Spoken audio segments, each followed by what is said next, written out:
بسم اللہ الرحمن الرحیم. ناظرین، سونی دھرتی کے پروگرام تندرست پاکستان میں آپ کا میزبان عابد شیخ. ناظرین، آپ کو پتہ ہے کہ ہم روزانہ اب کھانا کھاتے ہیں اور یہ کھانا ایک خاص ہماری جو ٹریک ہے جس کو ہم جی آئی ٹریک کہتے ہیں اس کے تھرو ہمارے جسم میں جاتا ہے اور اس میں اپنا رول ادا کرتا ہے. لیکن اس سسٹم میں کچھ پرابلمس بھی آ جاتی ہیں. اور وہ کون سی پرابلمس ہوتی ہیں، اس کے لیے ہم نے اپنے اسٹوڈیو میں آج اپنے ایک ڈاکٹر کو مدعو کیا ہے جو کہ ہمارے اسسٹنٹ پروفیسر ہیں، اور ہم سے پوچھتے ہیں کہ اس میں کیا پرابلم ہو سکتی ہیں اور ہم اس کا تدارک کیسے کر سکتے ہیں. پہلے میں آپ کا تعارف کراتا ہوں اپنے ڈاکٹر کے ساتھ. ہمارے ساتھ موجود ہیں ڈاکٹر مسعود جاوید صاحب. السلام علیکم ڈاکٹر صاحب. ڈاکٹر صاحب، یہ بتائیے کہ یہ جو ابھی ہم نے بات کی کہ یہ ہمارا جی آئی سسٹم ہے، یہ جی آئی سسٹم کتنے حصوں پہ عام طور پہ یہ محیط ہوتا ہے؟ ہمارا جی آئی سسٹم، جس کو ہم ڈائجسٹو سسٹم بھی کہتے ہیں عام طور پہ، یہ ہمارے منہ سے سٹارٹ ہوتا ہے. جی. اس کے بعد ہماری خوراک بری نالی جسے ہم اسوفیگس کہتے ہیں. جی. اس سے گزر کے پھر میدا آتا ہے، اسٹمک کہتے ہیں، اور اس کے بعد چھوٹی آنت اور بڑی آنت. جی. اور اس کے بعد اینڈ میں اینل کینال جہاں یہ ختم ہوتا ہے. تو یہ اس کے مختلف پارٹس ہیں. یعنی جو بھی ہم کھاتے ہیں یہ اس جس سسٹم کے تھرو ہمارے جسم میں رہتا ہے.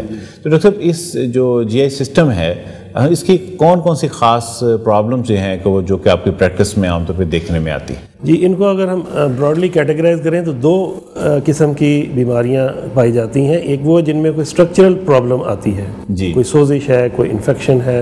تو اس میں کچھ بیماریاں ہیں جس میں ہم اگر خوراک والی نالی کو دیکھیں تو اس کی سوزش ہو تو اسے اسوفیجائٹس کہہ دیتے ہیں. ٹھیک ہے. میدے میں سوزش ہے تو اسے گیسٹرائٹس کہتے ہیں، یا اگر زیادہ بڑھ گئی السر بن گیا تو اسے گیسٹرک السر کہتے ہیں. صحیح. اسی طرح اگر انٹسٹائن سے ریلیٹڈ ہے، وہ انفیکشن ہے تو اس کو انٹرائٹس کہتے ہیں. ٹھیک ہے. اور اس کی کئی ویرائٹیز ہو سکتی ہیں. صحیح. لیکن اس کی دوسری ویرائٹی ہے جس میں کہ ایک اسٹرکچرل پرابلم نہیں ہوتا، یعنی آرگینک ڈیزیز نہیں ہے. صحیح. لیکن فنکشنل ڈسٹربنس ہے جسے ہم کہتے ہیں فنکشنل گیسٹرک ڈس آرڈرز. اچھا، اس میں کوئی خاص قسم کی بیماری ہے؟ اس میں دو طرح کی دو کیٹیگریز ہیں. ایک ہے فنکشنل ڈسپیپسیا، جس میں کہ ہم اگر سمپل کہیں تو جو ہمارا ہاضمے کا اوپر والا سسٹم ہے جس میں میدے تک کہہ سکتے ہیں. ٹھیک ہے. اس میں ڈسٹربنس آتی ہے. صحیح. اور دوسری ہے جس میں ہمارے انٹسٹائنز انوالو ہوتی ہے مینلی، اور اس کو ہم اریٹیبل باؤل سنڈروم بھی کہتے ہیں. صحیح. آپ اس کا مطلب آپ اگر دو حصوں میں ڈیوائڈ کر رہے ہیں کہ پہلا حصہ ہے جو کہ اسے منہ سے لے کے میدے تک ہے، اس کے بعد پھر آنتڑیوں کے بعد شروع. اگر دو حصوں میں اگر ہم بات کریں تو عام طور پہ ڈاکٹر صاحب یہ جو ڈکار آنا، یہ میدے کے اس میں جلن ہونا، میدے کی نالی میں، اس کو آپ اپر پارٹ میں ہی رکھیں گے؟ ہاں جی، اس کو ہم ڈسپیپسیا لیں گے، اور اگر یہ زیادہ بڑھ جائے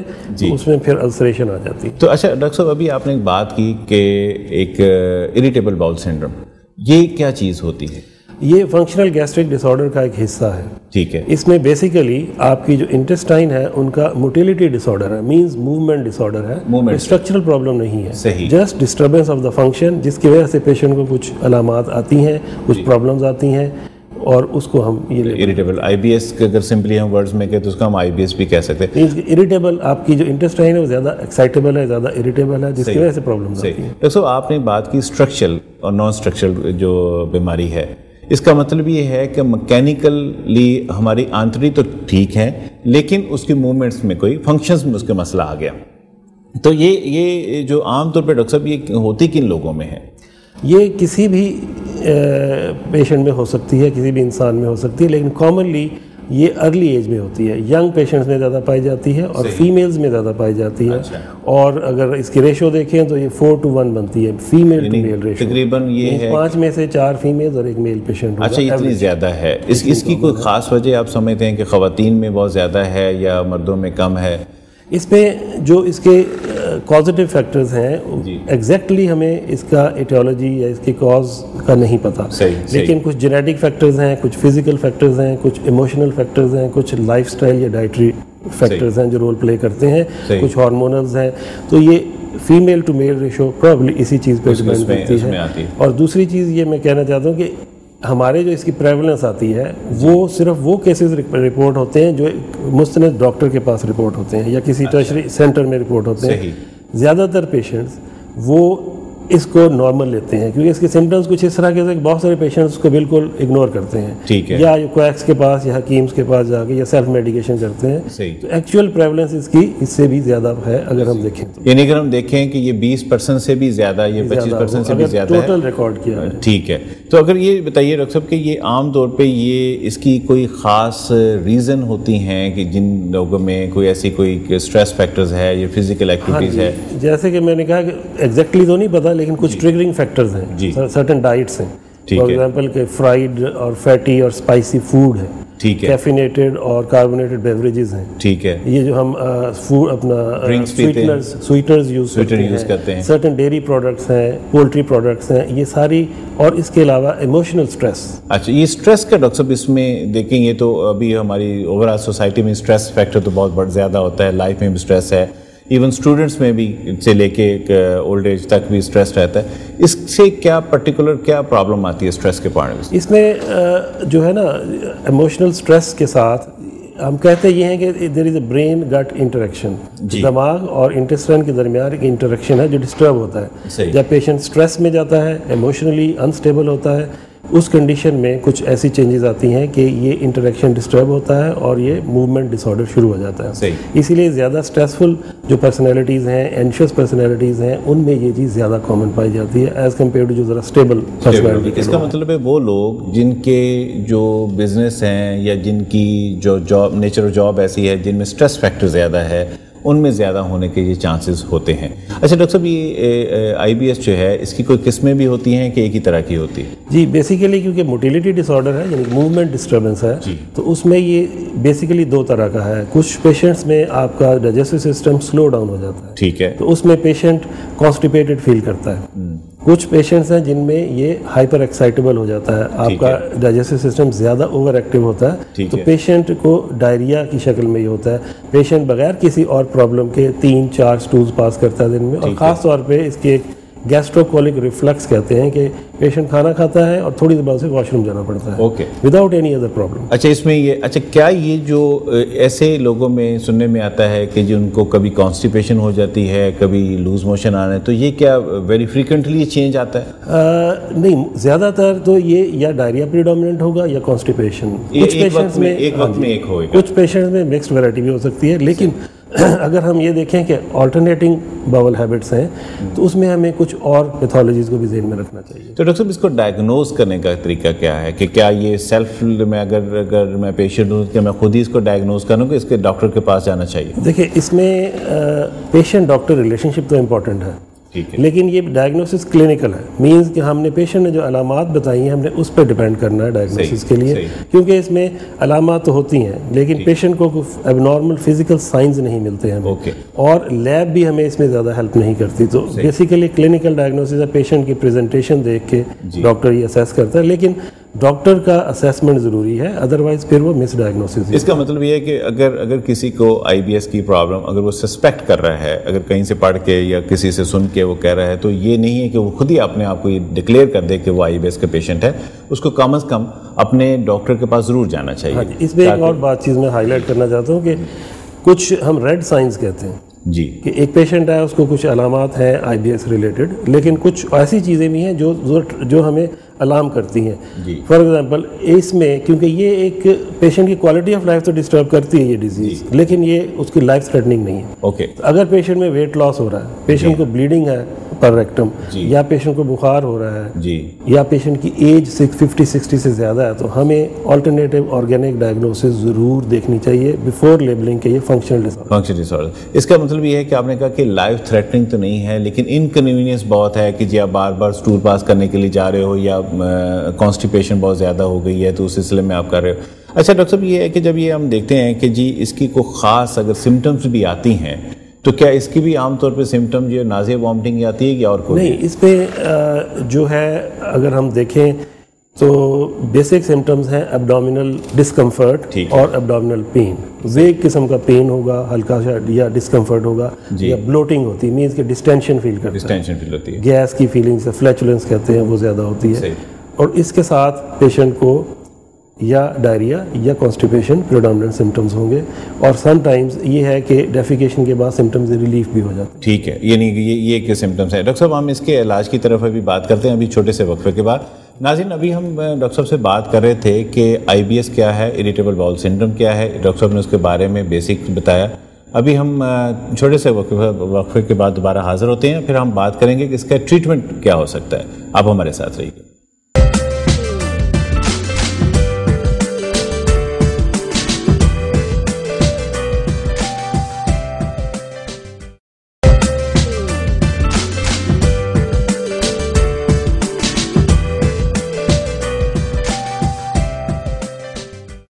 ویلکم بیک ناظرین. ابھی ہم بات کر رہے تھے ڈاکٹر مسعود صاحب سے کہ IBS کیا ہوتا ہے. ڈاکٹر صاحب نے بات کی بڑی ڈیٹیل میں کہ جی IBS جو ہے وہ ایک ڈسکمفرٹ کنڈیشن ہے جو کہ انٹسٹائنس میں ہوتی ہے، اور یہ کسی بھی ایج گروپ میں ہو سکتی ہے، لیکن خاص طور پہ ینگ ایج گروپ میں زیادہ ہوتی ہے. اس میں بہت ساری اور جو باتیں نظر آئیں، اس میں یہ تھا کہ اس میں سٹریس فیکٹر کافی زیادہ جو ہے ان لوگوں میں دیکھا گیا ہے جن لوگوں میں IBS کی پرابلم ہوتی ہے. ریگولیٹریز کی پرابلم آتی ہے جہاں پہ کھانا کھانے کے دوران ان کی ریگولیٹریز ہیں. ابھی ہم ڈاکٹر صاحب سے بات کرتے ہیں کہ اس کی ٹریٹمنٹ کے حوالے سے. تو ڈاکٹر صاحب ابھی جو وقفے سے پہلے ہم بات کر رہے تھے، اگر ہم ٹریٹمنٹ پارٹ کی طرف آئیں تو پہلی بات یہ ہے کہ کیا اس کا جو کورس آف ٹریٹمنٹ ہے وہ کیا ہے اس کا؟ دیکھیں یہ ایک بینائن ڈیزیز ہے، مینس کہ لائف تھریٹنگ نہیں ہے، لیکن ٹربل کرتی ہے پیشنٹ کو. اور اس کا نیچرل کورس بھی یہ ہے کہ ریمیشنز اینڈ ریلیپسز ہوتے ہیں. ٹھیک ہے، کیونکہ جو ٹریگرنگ فیکٹرز ہیں وہ موجود رہتے ہیں مور اور لیس. تو پیشنٹ بینیفٹ کرتا ہے میڈیسن سے اور باقی ٹریٹمنٹ موڈیلٹی سے، لیکن چانسز آف ریلیپسز آر دیئر کہ کچھ عرصے بعد سمٹمز دوبارہ آتے ہیں، پھر دوبارہ ٹریٹمنٹ لی جاتی ہے. تو اس سلسلے میں اسی لیے ری ایشورنس جو ہے پیشنٹ کو یقین دلانا کہ تمہاری بیماری کوئی خطرناک بیماری نہیں ہے، لیکن اس میں کمی بیشی آتی رہ سکتی ہے دوائی کے باوجود بھی. تو پیشنٹ کو کنونس کرنا پڑتا ہے کہ بھی وہ آپ اس کو میڈیسن وہ لیتا رہے. اچھا ڈاکٹر صاحب یہ کہا جاتا ہے کہ اس کی کوئی ڈیفائنڈ میڈیسن نہیں ہے، اس کی پریونٹیو میڈیسنز ہیں یا اس میں کیوریٹیو میں. تو جیسے فار ایگزامپل ہم بات کرتے ہیں کہ جی آپ نے کوئی پین کلر دے دیا تو وہ پین کے لیے تو آپ نے میڈیسن کھائی آرام ہو گیا، لیکن اس کی کیا کوئی ڈیفائنڈ میڈیسن ہے یا سپورٹو میڈیسن ہی ہے ساری؟ اس میں ڈفرینٹ ٹریٹمنٹ موڈیلٹیز ہیں، وہ ڈیپینڈ کرتی ہیں جس طرح ہم نے کہا کہ اس کے کازیٹیو فیکٹرز یا ٹریگرنگ فیکٹرز پہ. صحیح. تو اس میں ڈائٹری موڈیفیکیشن ایک چیز آتی ہے کہ آپ وہ ڈائٹس جو پیشنٹ کو پرابلم کرتی ہیں ان کو وہ اوائڈ کریں. لیکن اس میں بھی ایک چیز میں ہائی لائٹ کروں گا کہ ایک چیز ہوتی ہے فوڈ انٹالرنس یا فوڈ الرجی. ٹھیک ہے، وہ اس سے ڈفرینٹ ہے. اس میں بھی کسی بھی کھانے والی چیز سے پیشنٹ کو الرجی ہو سکتی ہے، لیکن وہ زیادہ شدت سے آتی ہے. اس کا IBS سے کوئی تعلق نہیں. ہاں وہ ایک علیحدہ چیز ہے. وہ تو سوری آپ کی بات کرتی ہے ڈاکٹر صاحب، وہ تو یہ ہے کہ آج میں نے کھائی اور مجھے اس کی سمٹمز آئیں، میں نے کچھ عرصہ نہیں کھائی تو کسی پرابلم، پھر جب میں نے دوبارہ وہی چیز کھائی تو جس سے آپ یہی شاید کہنا چاہ رہے ہیں. اس کا مطلب اس سے IBS کا کوئی تعلق نہیں، وہ ڈفرینٹ چیز ہے. ٹھیک ہے. ٹھیک ہے. دوسرا چیز ہے لائف سٹائل موڈیفیکیشن ہے کہ آپ اپنا رہنے سہنے کا انداز، اسٹریسفل کنڈیشنز کو مینیج کریں. باقی اب جہاں اسٹریسفل کنڈیشن کی بات ہے، کیونکہ اس میں انزائٹی اور ڈپریشن سے کافی حد تک ریلیٹڈ ہے ہمارا یہ سسٹم، تو اس میں سم ٹائمز اینٹی ڈپریسنٹس اور اینزیولیٹکس بھی ہیلپ کرتے ہیں ہمیں ٹریٹمنٹ میں.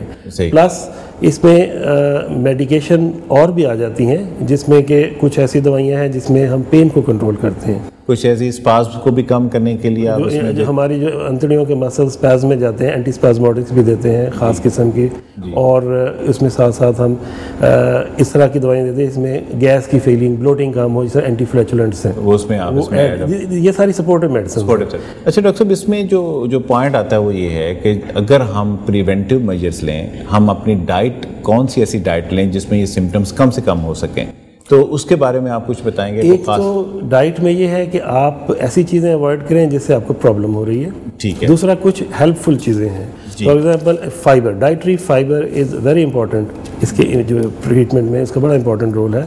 فائبر جو ہماری ویجیٹیبلز میں اور ہمارے فروٹس میں کافی ہے، اور ڈفرینٹ پلانٹس میں ہے، ڈفرینٹ ٹائپ آف فائبر ہے، لیکن ہر ایک طرح کا فائبر بینیفیشل ہے ان پیشنٹس کے لیے. ٹھیک ہے. اب فائبر کیا کرتا ہے کہ وہ اسٹول سافنر بھی ہے، اور بلک فارمیشن بھی کرتا ہے کیونکہ وہ ایبزارب کرتا ہے واٹر کو, تو اس کی وجہ سے آپ کا اسٹول نہ زیادہ ہارڈ ہوتا ہے نہ زیادہ لوز ہوتا ہے, پاس کرنے اور فرم اور اس کے پاس ہونے میں ایزی ہو جاتا ہے پیشنٹ, تو اس طرح فائبر ہیلپ آؤٹ کرتا ہے. جی اچھا ڈاکٹر صاحب, یہ جو فائبر کی اگر ہم ڈائٹ ہے تو جو خاص میجر آپ نے جنرل بات تو آگے کہ بہت ساری چیز میں کوئی ایسی چیز بھی ہیں جس میں زیادہ تر فائبر موجود ہوتا ہو؟ دیکھیں اس میں براڈلی ہم کہتے ہیں ڈائٹری فائبرز, جیسے میں نے کہا کہ پلانٹس میں مختلف طرح فائبر ہو سکتا ہے لیکن سب کا بینیفٹ ایک ہی ملتا ہے. یعنی اگر ہم یہ دیکھیں کہ ویجیٹیبلس ہیں یا فروٹس ہیں, اگر ہم ان کا اپنی ڈائٹ میں, یا ہول گرین ہے اگر ہم اس کو جو کریں, یہ جو ڈاکٹر صاحب ابھی اس میں بات آتی کہ جو ہم ریفائنڈ فلور کھاتے ہیں, ریفائنڈ آٹا جو ہم کھاتے ہیں,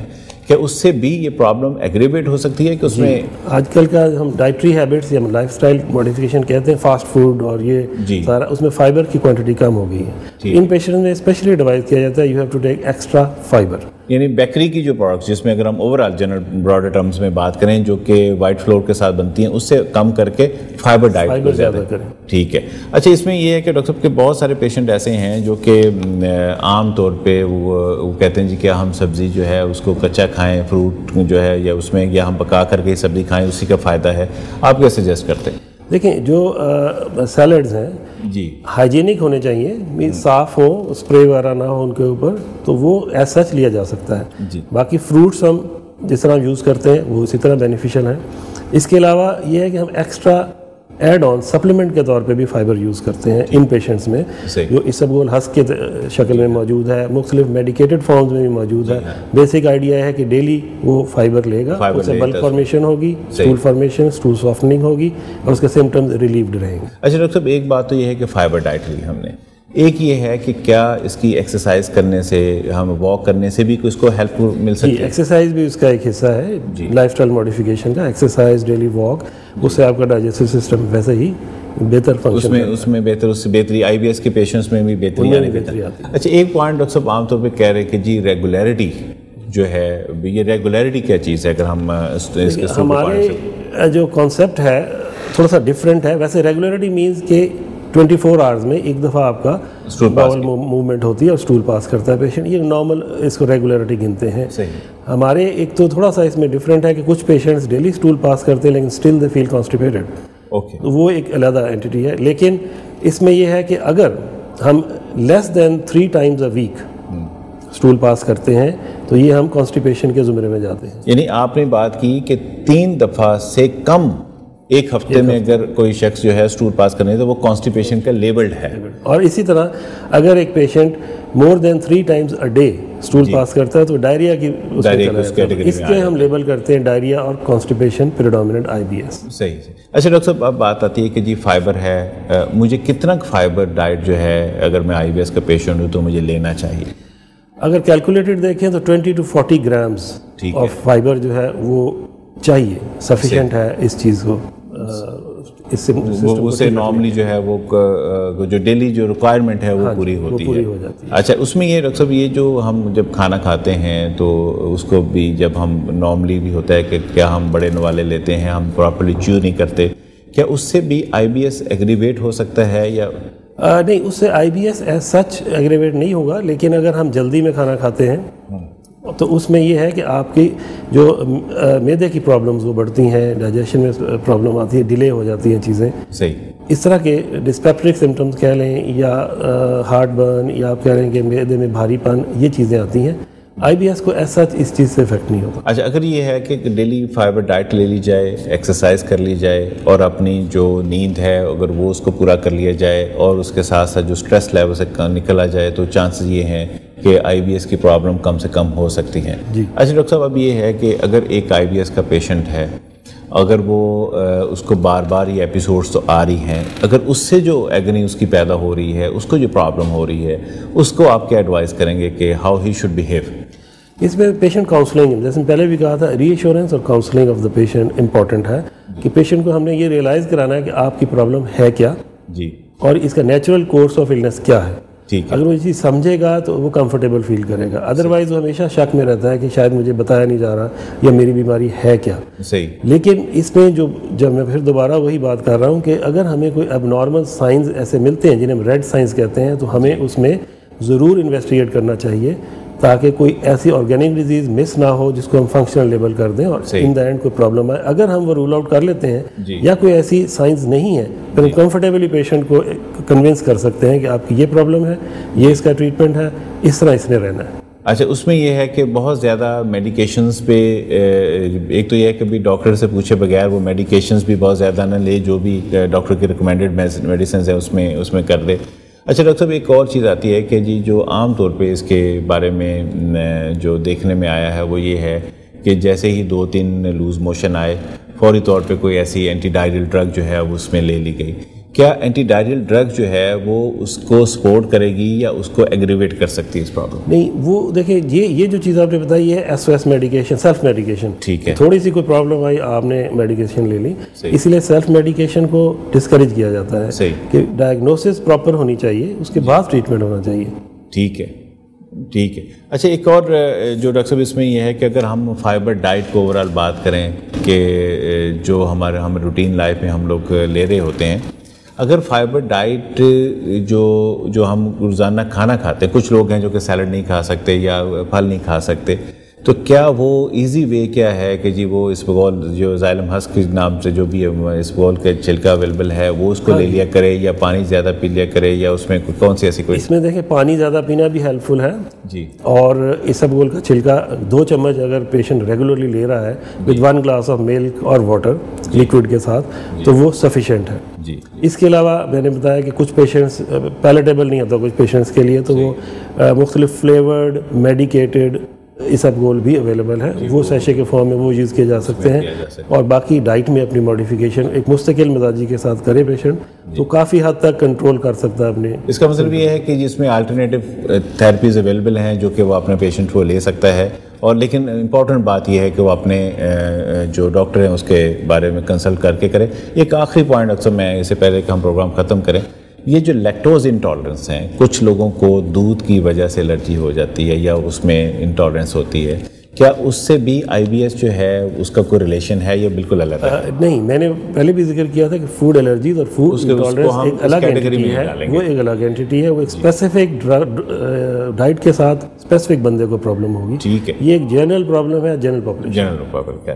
تو ڈاکٹر صاحب آپ کا بہت شکریہ کہ آپ نے اتنی مفید جو معلومات ہمیں دیں آئی بی ایس کے متعلق. تو ناظرین, ابھی آپ دیکھ رہے تھے کہ ہم نے ڈاکٹر صاحب سے بڑی ڈیٹیل میں بات کی کہ آئی بی ایس کیا ہوتا ہے, جس کو ہم اریٹیبل باؤل سنڈروم کہتے ہیں, اس میں کون سی پرابلم کس طریقے سے پریزنٹ کی ہوتی ہے پیشنٹ کو, پیشنٹ کیسے ڈسکمفرٹ فیل کرتا ہے, اور اس کی ٹریٹمنٹ بھی آپ نے سنی کہ ڈاکٹر صاحب نے بتایا کہ جی فائبر ڈائٹ اپنی زندگی میں زیادہ لے کے آئیں. میرے خیال میں یہ جیسے ڈاکٹر صاحب نے بتایا کہ چند ایک بیماریوں میں سے ایسی بیماری ہے جس میں بہت زیادہ میڈیسنز کو پہ خرچ کرنے کی ضرورت نہیں ہوتی. اگر ہم اپنی روٹین لائف میں اپنی ڈائٹ ماڈیفیکیشن کر لیں تو ہم اس پرابلم سے کافی حد تک بچ سکتے ہیں. میں ڈاکٹر مسعود صاحب کا بہت شکر گزار ہوں کہ وہ ایک دفعہ پھر کبھی ہماری تشریف لائے پروگرام میں, اور ناظرین آپ کا بھی بہت شکریہ کہ آپ نے ہمارے پروگرام کو سنا, آپ نے ہمارے پروگرام کو دیکھا. انشاءاللہ اگلے ہفتے دوبارہ حاضر ہوں گے ایک نئے مہمان کے ساتھ. آپ کا بہت شکریہ. اللہ حافظ.